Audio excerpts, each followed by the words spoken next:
Welcome back. Thanks a lot for staying with us. We're getting some breaking developments coming in. As COVID cases still continue to rise in China, we now understanding the Chinese Grand Prix has also been cancelled over the COVID situation. Remember, the zero COVID policy has also come under a lot of criticism. We've been demonstrations that we've been seeing in China.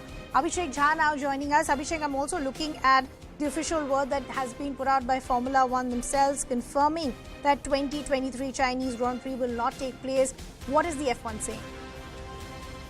So the F1 was supposed to return to China after a hiatus of almost 3 years since 2019.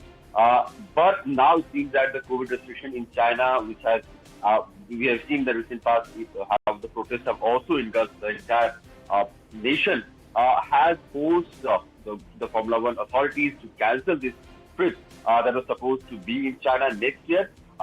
With China continuing to implement this zero COVID policy, we have seen so many restrictions, lockdowns, and people have to be forced to live in certain conditions.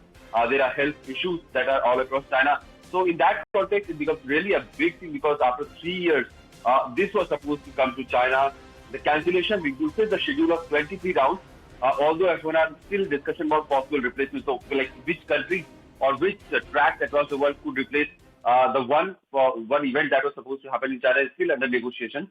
So the overall calendar of the Formula One has not disturbed yet officially. But what we know now, the Formula One race, which was supposed to happen in China next year, has been cancelled because of the COVID restriction in the country.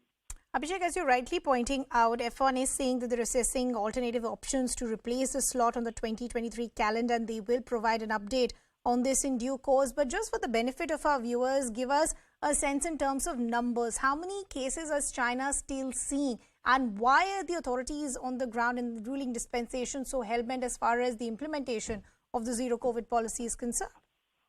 So see, China has been under severe restriction for the past several months, almost like 3 years ever since this COVID pandemic has erupted, and worldwide we have seen this impact happening. But the recent times when the world has gradually going back slowly to the normalcy, we have seen FIFA World Cup also happening and other sports events, music events are also happening across the world. China still continues to be under severe restrictive lockdown.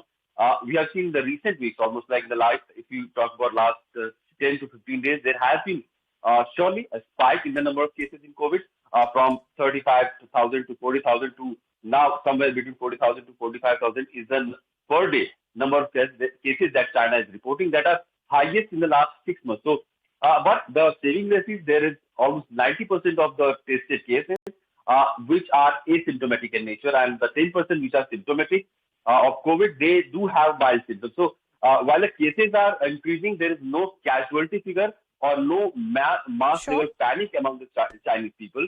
So that is the saving grace. But still, Chinese authorities in their zero COVID policy, which has been widely criticized in the past also, are still trying to impose severe restriction across the country. Okay, Abhishek, we leave the conversation there. Thanks a lot for getting us all those details. Shifting our focus